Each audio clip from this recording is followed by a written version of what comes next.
Oke, Assalamualaikum warahmatullahi wabarakatuh. Waalaikumsalam warahmatullahi wabarakatuh. Selamat pagi anak-anak. Pagi, Pak. Anak-anak, sebelum layanan bimbingan kelas kali ini kita mulai, marilah kita berdoa menurut agama dan kepercayaan kita masing-masing. Berdoa mulai.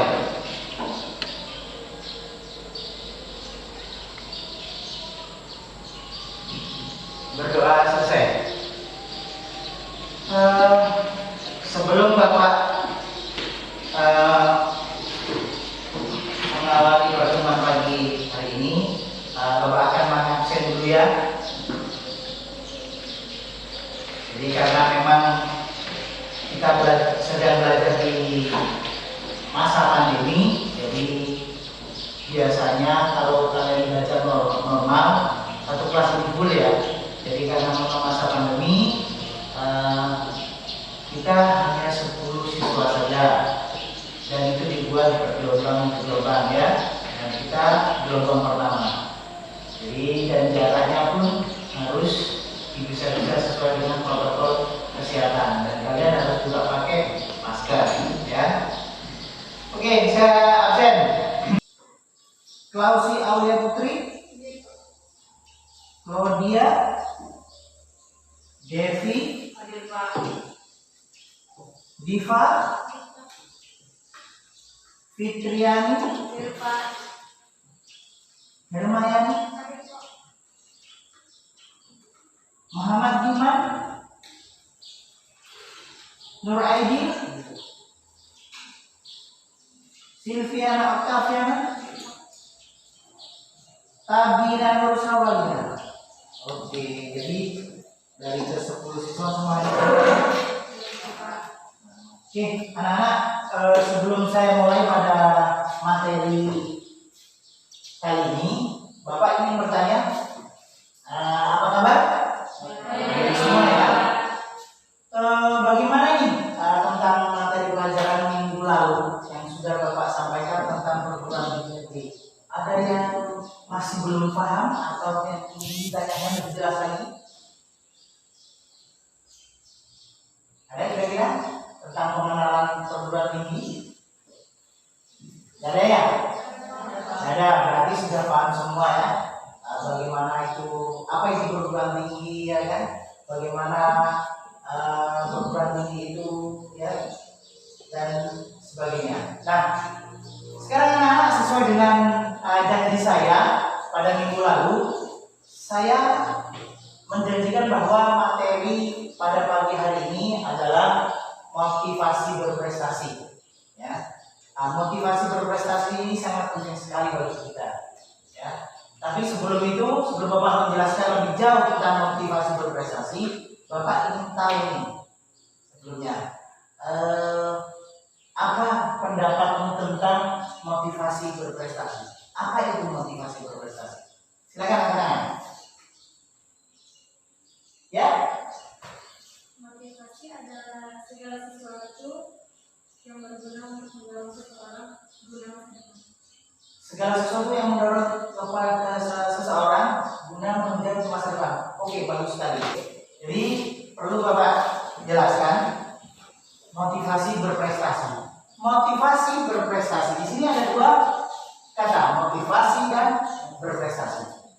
Kalian tahu tentunya tentang berprestasi. Berprestasi memperoleh peringkat yang memuaskan. Bahasa gampangnya seperti itu. Sekarang motivasi itu bagaimana? Nah, filosofinya ada seperti ini. Motivasi adalah daya gerak di dalam diri seseorang untuk berbuat sendiri. Ya, motivasi merupakan kondisi internal individu yang mendorong untuk berbuat sesuatu. Nah, betul yang dikatakan teman kita lihat tadi ya, adalah dorongan. Itu namanya motivasi. Sebagai pemasok daya energizer untuk bertingkah laku secara terarah. Itu adalah motivasi. Nah, pada hakikatnya diyakini sebagai hasil penguatan atau reinforcement. Contoh, perolehan nilai yang bagus atau ujian belajar? Dorongan kan? Ya, kita menjadi terdorong. Nah, dorongan seorang untuk menunjukkan bahwa dirinya positif, seseorang yang baik adalah motivasi untuk mendapatkan standar kepuasan diri. Teori atribusi menemukan dua fenomena motivasi. Ya, satu, siswa yang meyakini bahwa sukses atau gagal itu disebabkan oleh faktor kemampuan dan usaha dalam diri. Nanti akan Bapak jelaskan. Ya, motivasi ada yang dari luar, ada yang dari dalam. Sebentar lagi ya. Lanjut. Ini beberapa teori tentang motivasi. Ya, dan yang paling gampang dicerna adalah teori ini. Teori humanistik.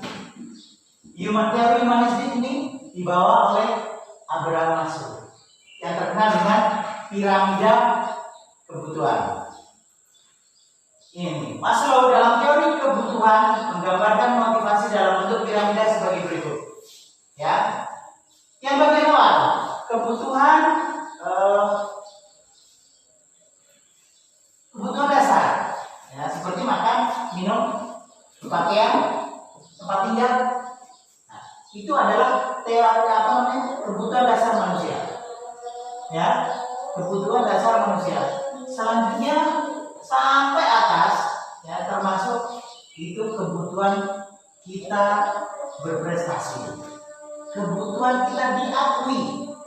Saya loh siswa berprestasi. Jadi tingkatnya yang paling atas sendiri. Ya, lanjut. Implikasinya dalam belajar. Nah, sekarang motivasi kita implikasikan dalam belajar.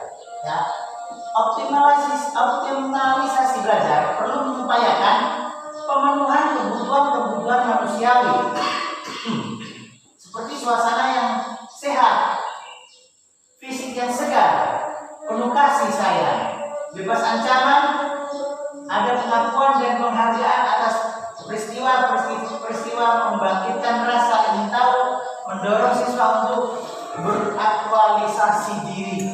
Nah, ini dari piramida tadi, penjabaran dari piramida kebutuhan.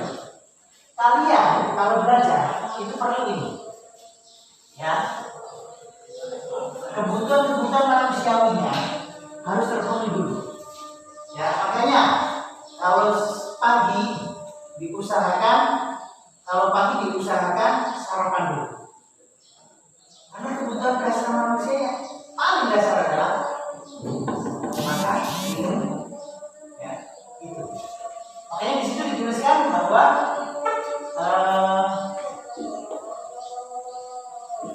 kebutuhan manusiawi seperti suasana sehat, ya kan? Saya dari mana? Dari kalau kita sudah makan, tak mungkin sakit perut. Ya, tuh. Lanjut. Motivasi. Nah, ini yang saya ceritakan tadi. Jadi kalian itu bagaimana Pak kita memotivasi diri kita? Itu ada dua caranya.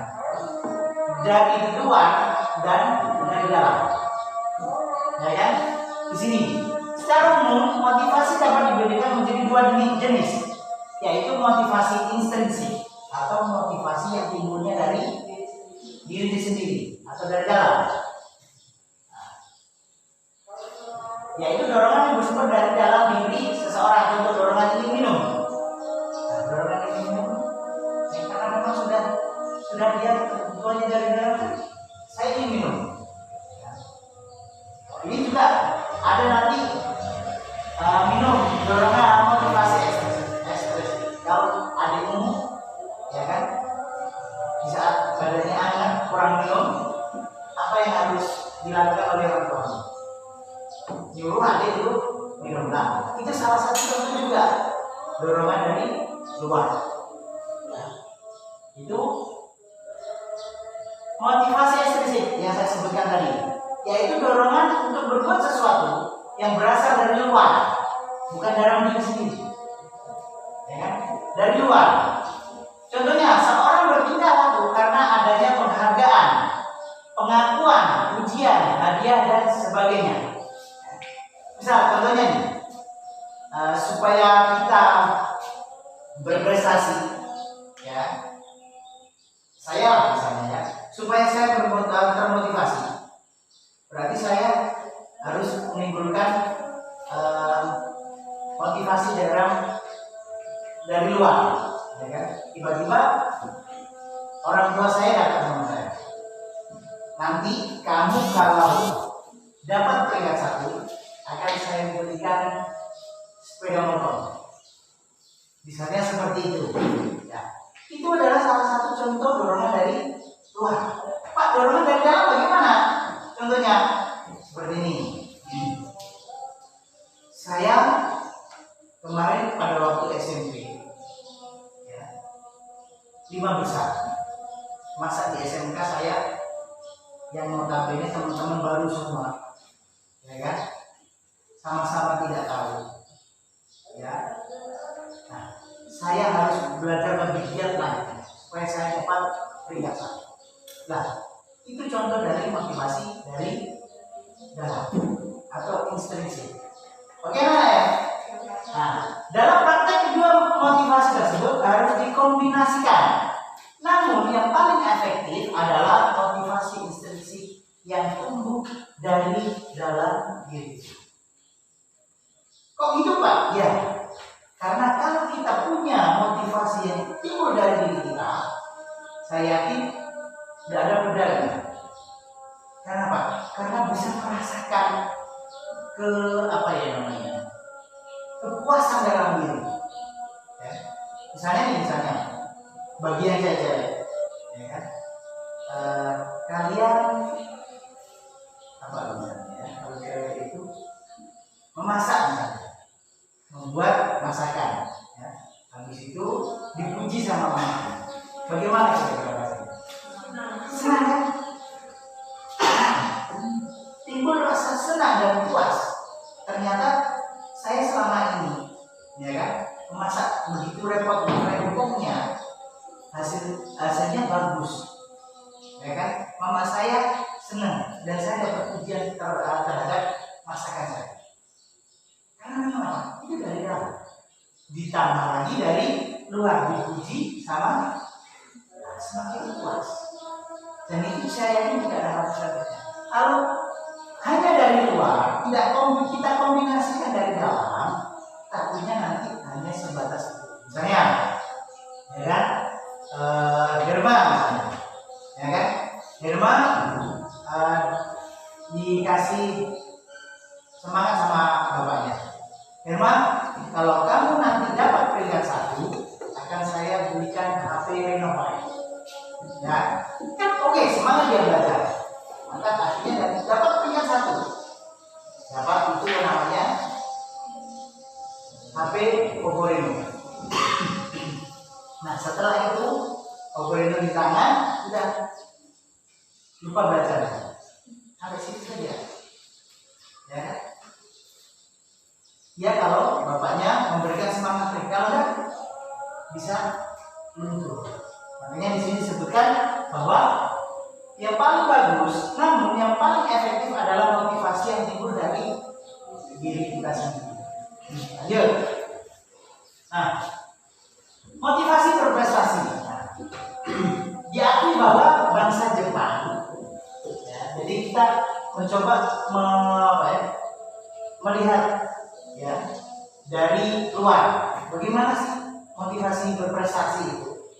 Ya, dari sini diakui bahwa bangsa Jepang dalam 1 abad terakhir begitu pesat dan unggul dalam produktivitas dan prestasi teknologinya. Bangsa ini telah mengalahkan bangsa Eropa dan Amerika. Kini Korea telah membuntuti Jepang. Apa rahasianya? Ya, bagaimana sumber daya manusianya? Itu yang harus menjadi tanda tanya. Ya kan? Saya ulang lagi. Apa rahasianya? Kok bisa berprestasi? Ya kan? Bagaimana sumber daya manusianya? Ya, ini jawabannya. Sehari-hari kita bisa menemui orang begitu rajin di sana, karena memang orangnya rajin. Ya, karena memang orangnya rajin. Tekun bekerja dan semangat berprestasinya tinggi. dia mempunyai semangat. Ayo, aku harus bisa mengungguli Eropa. Seperti itu. Nah, misalnya di Eropa mobilnya bagus-bagus, keren-keren. Tapi orang Jepang tidak mau kalah. Timbul Toyota, ya kan? Daihatsu, Yamaha, Honda, itu produk Jepang semua. Dan akhirnya Jepang naik peringkat. Begitu juga dengan Korea, ya kan? Amerika terkenal dengan Bollywoodnya. Tapi sekarang, ya, dengan drama Korea, Bollywood lewat. Ya kan, sampai kemarin di dalam berita cuma Maggi kalau nggak salah ya, Maggi buat promo BTS sampai macet semua. BTS kan artis Korea ya. Kenapa? Karena orangnya di sana semangat berprestasinya tinggi. Ya. Mereka sangat produktif, kreatif. Sebaliknya orang yang santai-santai, kerja ala kadarnya, malas-malas, mereka acuh-acuh dengan kesuksesan. Orang yang motivasi tinggi bukan seperti tidak pernah gagal, tapi bila gagal dia akan bangkit, bahkan akan berusaha lebih keras. Seperti itulah gambaran orang yang mau berprestasi. Lanjut. Nah, pastikan motivasi berprestasi Anda tinggi. Terus Pak, bagaimana saya kalau ingin berprestasi? Nah, pastikan dalam diri kamu supaya kamu bisa termotivasi untuk berprestasi. Caranya bagaimana? Satu, lebih suka dan puas terhadap prestasi hasil sendiri.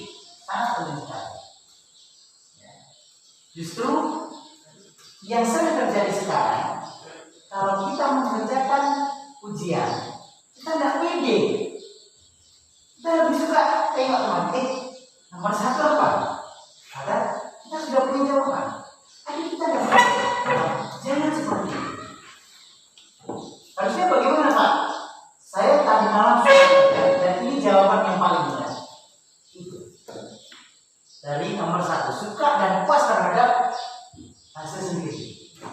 Dua, sukses itu bukan hasil muncul, tapi usaha yang sungguh-sungguh.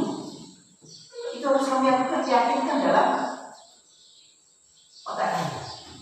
Ya, mindset kalian harus dirubah seperti itu.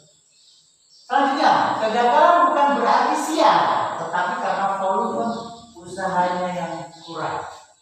Ternyata nilai saya kurang baik. Berarti saya harus meningkatkan belajar saya, menambah waktu belajar saya. Nah, seperti itu, bukan nilaiku cuma 5, sial. Bukan. Buang jauh-jauh seperti itu. Ya, lanjut. Mereka kreatif, lebih gigih, energik, lebih suka bertindak daripada diam diri, produktif dan penuh inisiatif. Ya, misalnya datang, saya gurunya belum datang dari sini sudah masuk. Saya punya inisiatif apa? Menghubungi gurunya. Ya, datang berpikir, Pak, sekarang waktunya Pak Bogor. Ya, oh, ada nggak? Bilang mereka, panggil aja. Nah, ingatkan gurunya. Itu adalah inisiatif untuk berinvestasi supaya kita mendapatkan tambahan ini. Lanjut. Suka tantangan dan memilih tugas yang resikonya realistis. Dia selalu mengevaluasi dan mencari umpan balik untuk lebih giat. Ini yang penting. Evaluasi. Ya. Jadi setiap yang kita kerjakan, kita harus bisa mengevaluasi. Misalnya nih, dalam setengah semester, ya kan? Oh, nilai ujian semester saya seperti ini. Oh, berarti saya harus menambah intensitas belajar saya. Itu adalah bentuk dari evaluasi. Ya, lanjut.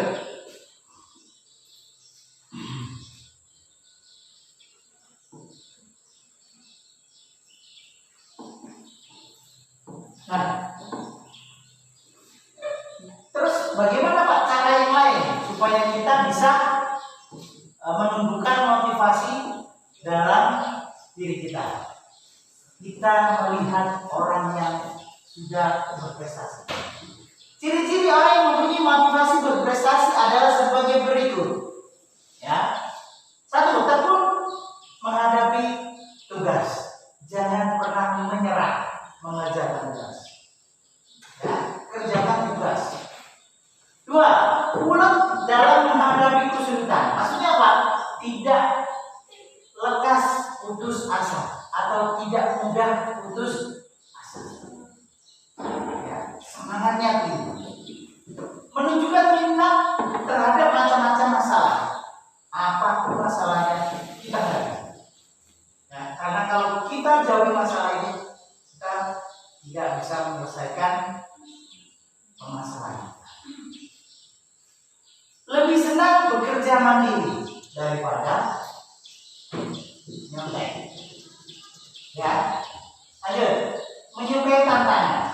Misalnya nih, ada mata pelajaran yang susah sekali, ya, tapi dia suka terhadap mata pelajaran itu. Sukanya bagaimana Pak?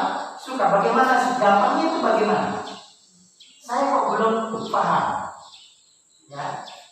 Saya harus bagaimana? Tanya sama guru, Pak, saya belum paham di bab ini. Suka kerja keras, ya, suka kerja,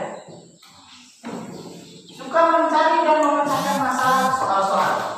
Ini juga sangat penting sekali. Ini pengalaman yang sudah saya lakukan. Ya. Di saat saya mau menghadapi ujian, saya itu lebih suka mengerjakan soal-soal terdahulu. Ya, karena apa? Karena supaya kita terbiasa dengan menghadapi soal. Kan ada itu sering tuh, ya kan? Kita sudah belajar sungguh-sungguh dari rumah, ya. Malam sudah belajar, sore sudah belajar, ya kan? Di saat ujian tiba-tiba blank. Pernah tidak seperti itu? Pernah ya? Nah, itu karena apa? Karena kita belum siap. Karena kalau kita sudah siap, ya, suka mencari penyelesaian dari soal-soal yang ada dari mata pelajaran yang dari soal-soal yang terdahulu, kita akan sudah terbiasa. Bahkan pengalaman saya, soal dan jawabannya sama. Seperti itu. Terakhir punya target yang jelas dalam belajar. Kita targetkan dulu. Dalam semester ini saya mau dapat peringkat berapa? Oh, tidak usah dulu lah. Saya ingin peringkat 3 dulu. Dengan usaha saya yang seperti ini. Jadi saya nanti bisa menyusun lagi strategi bagaimana mendapat peringkat di atasnya. Ya, seperti itu. Nah, selesai. Ya kan? Seperti itu anak-anak. Ya, bagaimana kita bisa termotivasi dalam berprestasi kita. Karena ini sangat penting sekali. Ya, berprestasi itu sangat penting sekali, apalagi di kelas kalian itu. Ya. Nah, oke. Saya kira materi ini sudah cukup ya. Untuk sebelumnya tugasnya seperti biasa, setiap pembelajaran mau berakhir, ada salah satu siswa yang maju untuk memberikan rangkuman terhadap materi pada pagi hari ini. Oke, silakan siapa yang ingin memberikan ringkasan pada sesi kali ini, silakan maju ke depan.